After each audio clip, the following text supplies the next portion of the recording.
Aurore Friedrich Nietzsche, livre premier. 1.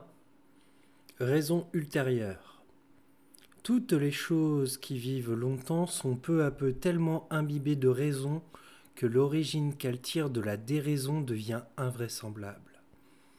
Le sentiment ne croit-il pas au paradoxe et au blasphème chaque fois exact d'une origine? Un bon historien n'est-il pas au fond sans cesse en contradiction avec son milieu? 2. Préjugés des savants. Les savants sont dans le vrai lorsqu'ils jugent que les hommes de toutes les époques ont cru savoir ce qui était bon et mauvais, mais c'est un préjugé des savants de croire que maintenant nous en soyons mieux informés que dans tout autre temps. 3. Toute chose a son temps. À l'époque où l'homme prêtait un sexe à toute chose, il ne croyait pas se livrer à un jeu, mais élargir son entendement. Il ne s'est avoué que plus tard, et pas encore entièrement de nos jours, l'énormité de cette erreur. De même, l'homme a attribué à tout ce qui existe un rapport avec la morale, jetant sur les épaules du monde le manteau d'une signification éthique. Tout cela aura un jour autant et pas plus de valeur que n'en a aujourd'hui déjà la croyance au sexe masculin ou féminin du soleil. 4. Contre le rêve d'une dissonance des sphères. Il nous faut à nouveau faire disparaître du monde l'abondance de fausses sublimités, parce qu'elle est contraire à la justice que les choses peuvent revendiquer. Et pour cela, il importe de ne pas prétendre à concevoir le monde avec moins d'harmonie qu'il n'en a. 5. Soyez reconnaissants. Le grand résultat que l'humanité a obtenu jusqu'à présent, c'est que nous n'avons plus besoin d'être dans une crainte continuelle des bêtes sauvages, des barbares, des dieux et de nos rêves. 6. Le prestidigitateur et son contraire. Ce qu'il y a d'étonnant dans la science est contraire à ce qu'il y a d'étonnant dans l'art du prestidigitateur. Car celui-ci veut nous persuader de voir une causalité très simple, là où, en réalité, une causalité très compliquée est en jeu. La science, par contre, nous force à abandonner la croyance à la causalité simple, dans les cas où tout paraît extrêmement simple et où nous ne sommes que les victimes de l'apparence.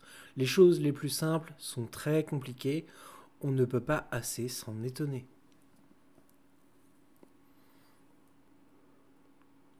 7. Changer son sentiment de l'espace. Sont-ce les choses réelles ou les choses imaginées qui ont le plus contribué au bonheur humain?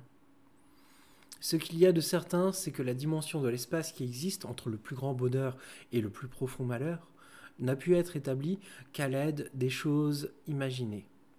Par conséquent, ce genre de sentiment de l'espace, sous l'influence de la science, devient toujours plus petit.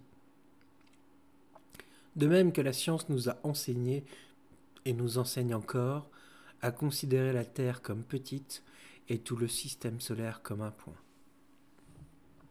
8. Transfiguration. Ceux qui souffrent sans espoir, ceux qui rêvent d'une façon désordonnée, ceux qui sont ravis dans l'au-delà, voilà les 3 degrés qu'établit Raphaël pour diviser l'humanité.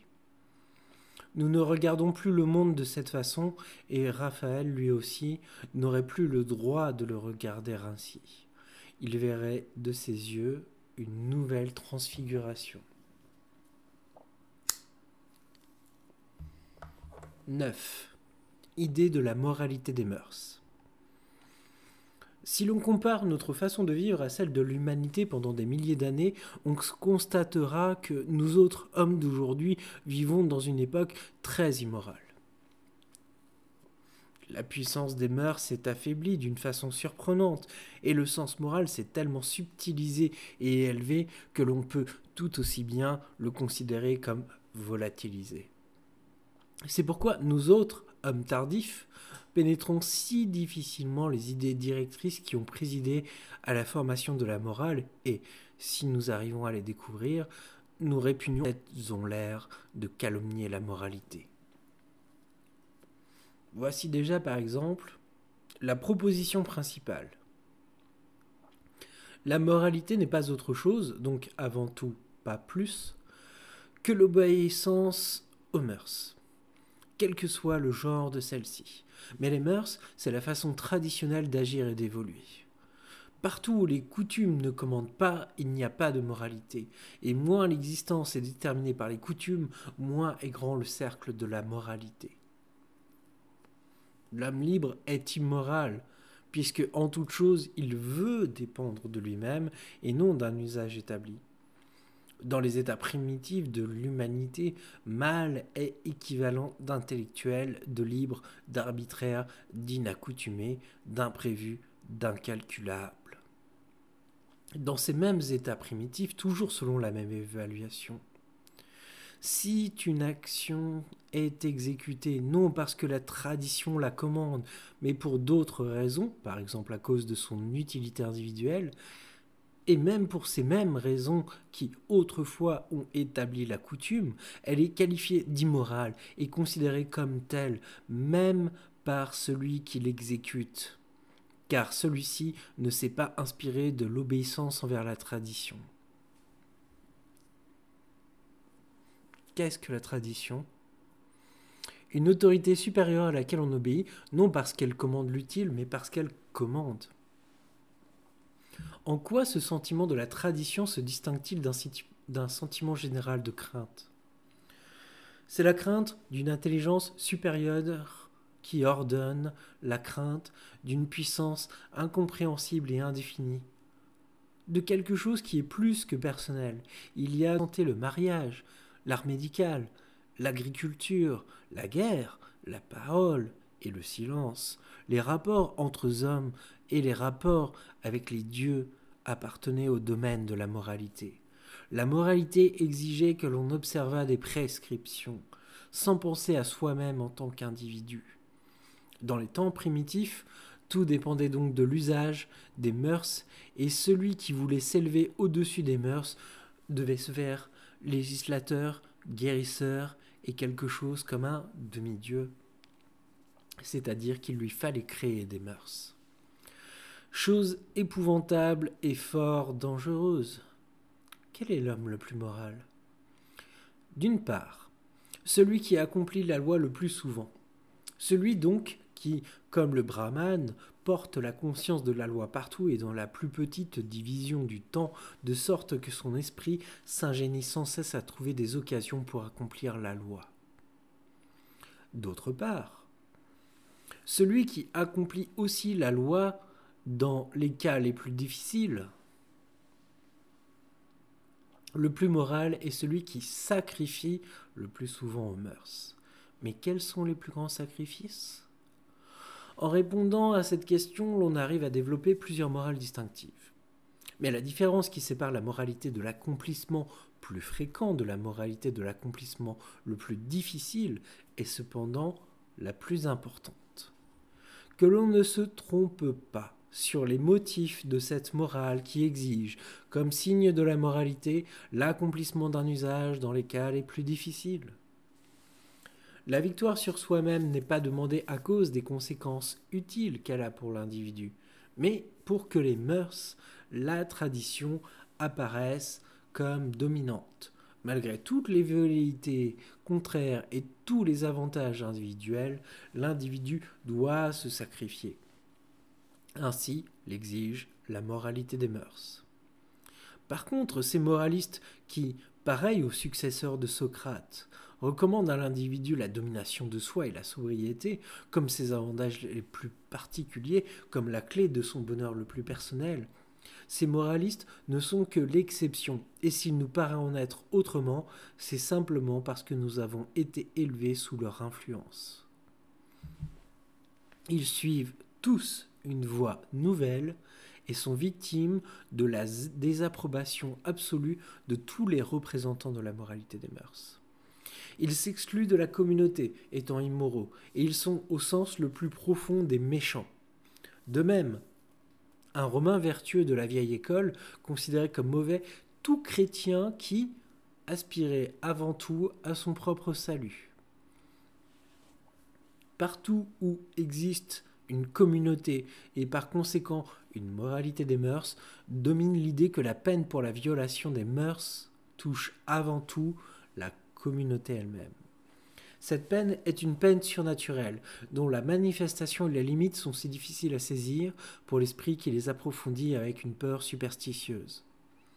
La communauté peut forcer l'individu à racheter auprès d'un autre individu ou de la communauté même le dommage immédiat qui est la conséquence de son acte. Elle peut aussi exercer une sorte de vengeance sur l'individu parce que, à cause de lui, comme une prétendue conséquence de son acte, les nuages divins et les explosions de la colère divine se sont accumulés sur la communauté.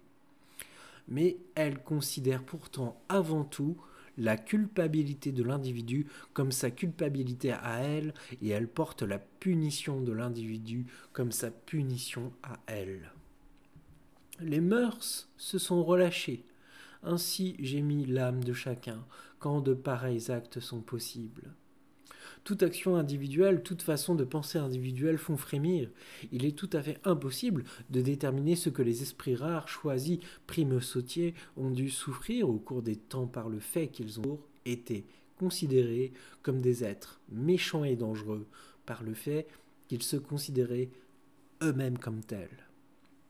Sous la domination de la moralité des mœurs, toute espèce d'originalité avait mauvaise conscience, l'horizon de l'élite paraissait encore plus sombre qu'il ne devait l'être.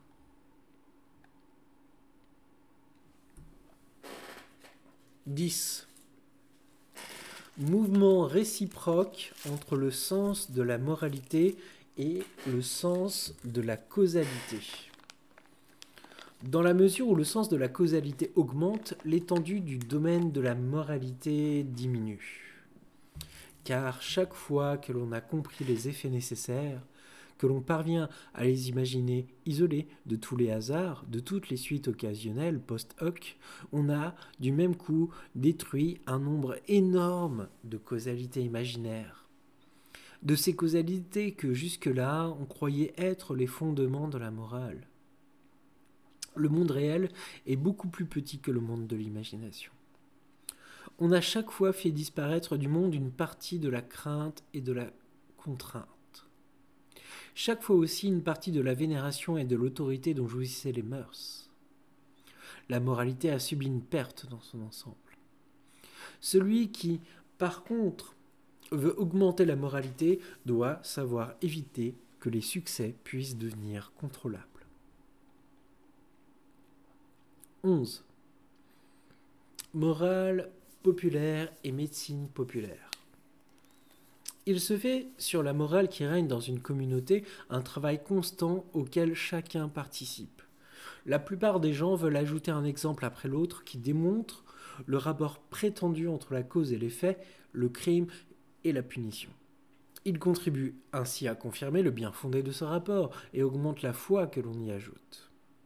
Quelques-uns font de nouvelles observations sur les actes et les suites de ces actes. Ils en tirent des conclusions et des lois.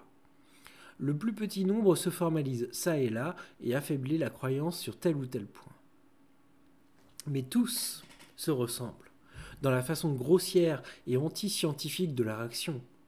Qu'il s'agisse d'exemples, d'observations ou d'obstacles, ou qu'il s'agisse de la démonstration de l'affirmation, de l'expression ou de la réfutation d'une loi, ce sont toujours des matériaux sans valeur, sous une expression sans valeur. Comme les matériaux et l'expression de toute médecine populaire sont de même acabit et ne devraient plus, comme c'est toujours l'usage, être appréciés de façon si différente. Toutes deux sont des sciences apparentes de la plus dangereuse espèce. 12. La conséquence comme adjuvant. Autrefois, on considérait le succès d'une action non comme une conséquence de cette action, mais comme un libre adjuvant venant de Dieu. Peut-on imaginer une plus grossière confusion ? Il fallait s'efforcer différemment en vue de l'action et en vue du succès, avec des pratiques et des moyens tout différents. 13. Pour l'éducation nouvelle du genre humain. Collaborez à une œuvre, vous qui êtes secourables et bien-pensants. Aidez à éloigner du monde l'idée de punition qui partout est devenue envahissante. Il n'y a pas mauvaise herbe plus dangereuse. On a introduit cette idée non seulement dans les conséquences de notre façon d'agir, et qu'y a-t-il de plus néfaste et de plus déraisonnable que d'interpréter la cause et l'effet comme cause et comme punition? Mais on a fait pis que cela encore. On a privé les événements purement fortuits de leur innocence, en se servant de ce maudit art d'interprétation par l'idée de punition. On a même poussé la folie jusqu'à inviter à voir dans l'existence elle-même une punition. On dirait que c'est l'imagination extravagante des geôliers et des bourreaux qui a dirigé jusqu'à présent l'éducation de l'humanité. 14. Signification de la folie dans l'histoire de l'humanité. Si malgré ce formidable joug de la moralité des mœurs, sous lequel toutes les sociétés humaines ont vécu, si, durant des milliers d'années avant notre ère et encore au cours de celle-ci jusqu'à nos jours, nous habitons nous-mêmes dans un petit monde d'exception et en quelque sorte dans la zone mauvaise, les idées nouvelles et divergentes, les appréciations et les instincts contraires ont surgi toujours de nouveau, ce ne fut cependant que parce qu'elles étaient sous l'égide d'un sauf-conduit terrible. Presque partout, c'est la folie qui aplanit le chemin de l'idée nouvelle, qui rompt le banc d'une coutume, d'une superstition vénérée. Comprenez-vous pourquoi il fallut l'assistance de la folie ? De quelque chose qui fut aussi terrifiant et aussi incalculable dans la voie et dans l'attitude que les caprices démoniaques de la tempête et de la mer, et par conséquent de quelque chose qui fut au même titre digne de la crainte et du respect ? De quelque chose qui porta autant que les convulsions et l'écume de l'épileptique le signe visible d'une manifestation absolument involontaire ? De quelque chose qui parut imprimer à l'aliéné le sceau de quelque divinité dont il semblait être le masque et le porte-parole ? De quelque chose qui inspira même au promoteur d'une idée nouvelle la vénération et la crainte de lui-même et non plus des remords, et qui le poussa à être le prophète et le martyr de cette idée ? Tandis que, de nos jours, on nous donne sans cesse à entendre que le génie possède, au lieu d'un grain de bon sens, un grain de folie, les hommes d'autrefois étaient bien plus près de l'idée que là où il y a de la folie, il y a aussi un grain de génie et de sagesse. Quelque chose de divin, comme on se murmurait à l'oreille. Ou plutôt, on s'exprimait plus nettement. Par la folie, les plus grands bienfaits ont été répandus sur la Grèce, disait Platon, avec toute l'humanité antique. Avançons encore d'un pas. À tous ces hommes supérieurs, poussés irrésistiblement à briser le joug d'une moralité quelconque et à proclamer des lois nouvelles, il ne restait pas autre chose à faire, lorsqu'il n'était pas véritablement faux, que de le devenir ou de simuler la folie. Et il en est ainsi de tous les novateurs sur tous les domaines, et non seulement de ceux des institutions sacerdotales et politiques. Les novateurs du maître poétique furent eux-mêmes forcés de s'accréditer par la folie. Jusqu'à des époques beaucoup plus tempérées, la folie resta comme une espèce de convention chez les poètes. Solon s'en servit lorsqu'il enflamma les Athéniens à reconquérir Salamine. Comment se rend-on fou lorsqu'on ne l'est pas et lorsqu'on n'a pas le courage de faire semblant de l'être ? Presque tous les hommes éminents de l'ancienne civilisation se sont livrés à cet épouvantable raisonnement. Une doctrine secrète, faite d'artifices et d'indications diététiques, s'est conservée à ce sujet, en même temps que le sentiment de l'innocence et même de la sainteté d'une telle intention et d'un tel rêve. Les formules pour devenir médecin chez les Indiens, saint chez les chrétiens du Moyen-Âge, Angecoq chez les Groenlandais, pageux chez les Brésiliens sont, dans leur ligne générale, les mêmes. Le jeûne à outrance, la continuelle abstinence sexuelle, la retraite dans le désert ou sur une montagne, ou encore en haut d'une colonne. ou bien aussi le séjour dans un vieux saule au bord d'un lac. Et l'ordonnance de ne pas penser à autre chose qu'à ce qui peut amener le ravissement et le désordre de l'esprit. Qui donc oserait jeter un regard dans l'enfer des angoisses morales, les plus amères et les plus inutiles, où se sont probablement consumés les hommes les plus féconds de toutes les époques? Qui osera écouter les soupirs des solitaires et des égarés? Hélas, accordez-moi donc la folie, puissance divine, la folie pour que je finisse enfin par croire en moi-même. Donnez-moi des délires et des convulsions, des heures de clarté et d'obscurité soudaine. Effrayez-moi avec des frissons et des ardeurs que jamais mortel n'éprouva. Entourez-moi de fracas et de fantômes. Laissez-moi hurler et gémir et ramper comme une bête, pourvu que j'obtienne la foi en moi-même. Le doute me dévore, j'ai tué la loi, et j'ai pour la loi l'horreur des vivants pour un cadavre. À moins d'être au-dessus de la loi, je suis le plus réprouvé d'entre les réprouvés. L'esprit nouveau qui est en moi, d'où me vient-il s'il ne vient pas de vous? Prouvez-moi donc que je vous appartiens. La folie seule me le démontre. Et ce n'est que trop souvent que cette ferveur atteignit son but. À l'époque où le christianisme faisait le plus largement preuve de sa fertilité en multipliant les saints et les anachorètes, croyant ainsi s'affirmer soi-même, il y avait à Jérusalem de grands établissements d'aliénés pour les saints naufragés, pour ceux qui avaient sacrifié leur dernier grain de raison. 15. Les plus anciens moyens de consolation. Premier degré. L'homme voit dans tout malaise, dans toute calamité du sort, quelque chose pourquoi il lui faut faire souffrir quelqu'un d'autre, n'importe qui. C'est ainsi qu'il se rend compte de la puissance qui lui reste encore, et cela le console. Deuxième degré.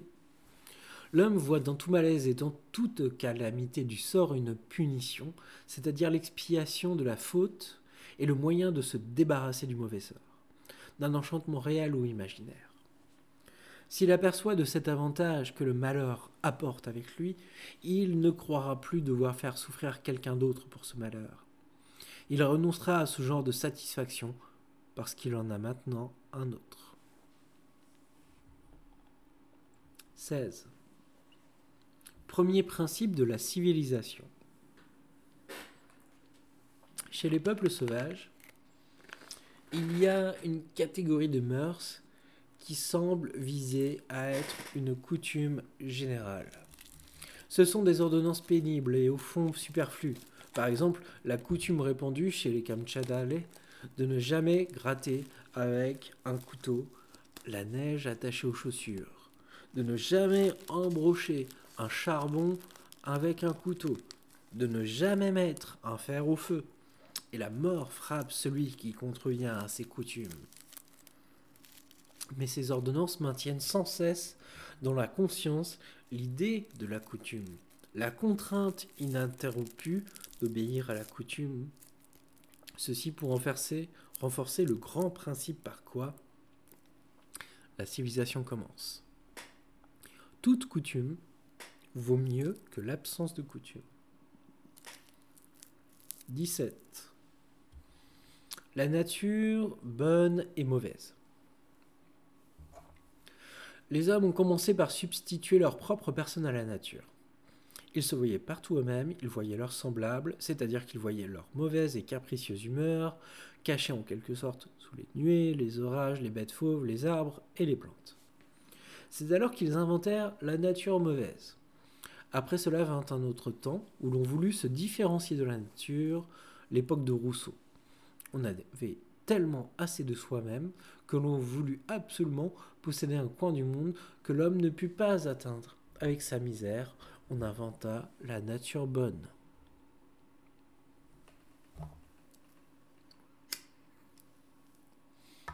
« 18. La morale de la souffrance volontaire. Quelle est la jouissance la plus élevée pour les hommes en état de guerre, dans cette petite communauté sans cesse en danger où règne la moralité la plus stricte. Je veux dire, pour les âmes vigoureuses, assoiffées de vengeance, haineuses, perfides, prêtes aux événements les plus terribles, endurcies par les privations et la morale. La jouissance de la cruauté. Tout comme chez de pareilles âmes en telle situation, c'est une vertu d'être inventif et insatiable dans la vengeance. La communauté se réconforte au spectacle des actions de l'homme cruel, et elle jette loin d'elle, pour une fois, l'austérité de la crainte et des continuelles précautions. La cruauté est une des plus anciennes réjouissances de l'humanité. On estime par conséquent que les dieux, eux aussi, se réconfortent et se réjouissent lorsqu'on leur offre le spectacle de la cruauté. De telle sorte que l'idée du sens et de la valeur supérieure qu'il y a dans la souffrance volontaire et dans le martyre choisi librement s'introduit dans le monde. Peu à peu, la coutume dans la communauté établit une pratique conforme à cette idée. On se méfie dorénavant de tout bien-être exubérant et l'on reprend confiance chaque fois que l'on est dans un état de grande douleur. On se dit que les dieux pourraient être défavorables à cause du bonheur et favorables à cause du malheur. Être défavorable et non pas s'apitoyer. Car la pitié est considérée comme méprisable et indigne d'une âme forte et terrible. Mais les dieux sont favorables, parce que le spectacle des misères les amuse et les met de bonne humeur. Car la cruauté procure la plus haute volupté du sentiment de puissance. C'est ainsi que s'introduit dans la notion de l'âme morale, telle qu'elle existe dans la communauté, la vertu de la souffrance fréquente, de la privation, de l'existence pénible, de la mortification cruelle. Non. Pour le répéter encore, comme moyen de discipline, de domination de soi, d'aspiration au bonheur personnel. Mais comme une vertu qui dispose favorablement pour la communauté les dieux méchants, parce qu'elle élève sans cesse à eux la fumée d'un sacrifice expiatoire, tous les conducteurs spirituels des peuples qui s'entendirent à mettre en mouvement la bourbe paresseuse et terrible des mœurs ont eu besoin pour trouver créance outre la folie du martyre volontaire. Et aussi avant tout et le plus souvent de la foi en eux-mêmes.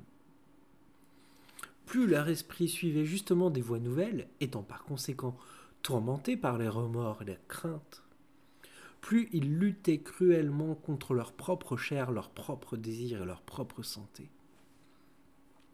Comme pour offrir à la divinité une compensation en joie, pour le cas où elle s'irriterait à cause des coutumes négligées et combattues à cause des buts nouveaux que l'on s'est tracés. Il ne faut pas s'imaginer cependant, avec trop de complaisance, que de nos jours, nous nous sommes entièrement débarrassés d'une telle logique de sentiment. Que les âmes les plus héroïques s'interrogent à ce sujet dans leur fort intérieur. Le moindre pas fait en avant dans le domaine de la libre pensée et de la vie individuelle a été conquis de tout temps avec des tortures intellectuelles et physiques. Et ce ne fut pas seulement la marche en avant, non. Toute espèce de pas, de mouvement, de changement a nécessité des martyrs innombrables au cours de ces milliers d'années qui cherchaient leur voie et qui édifiaient des bases, mais auxquelles on ne songe pas lorsque l'on parle de cet espace de temps ridiculement petit dans l'existence de l'humanité et que l'on appelle histoire universelle. Et même dans le domaine de cette histoire universelle qui n'est en somme que le bruit que l'on fait autour des dernières nouveautés. Il n'y a pas de sujet plus essentiel et plus important que l'antique tragédie des martyrs qui veulent se mouvoir dans le bourbier. Rien n'a été payé plus chèrement que cette petite parcelle de raison humaine et de sentiment de la liberté dont nous sommes si fiers maintenant. Mais c'est à cause de cette fierté qu'il nous est presque impossible aujourd'hui d'avoir le sens de cet énorme laps de temps où régnait la moralité des mœurs, et qui précède l'histoire universelle. Époque réelle et décisive de la première importance historique qui a fixé le caractère de l'humanité. Époque où la souffrance était une vertu, la cruauté une vertu, la dissimulation une vertu, la vengeance une vertu, la négation de la raison une vertu, où le bien-être par contre était un danger, la soif du savoir un danger, la paix un danger, la compassion un danger, l'excitation à la pitié une honte, le travail une honte, la folie quelque chose de divin, le changement quelque chose d'immoral, gros de danger. Vous vous imaginez que tout cela est devenu autre et que par le fait l'humanité a changé son caractère? Ô connaisseurs du cœur humain, apprenez à mieux vous connaître.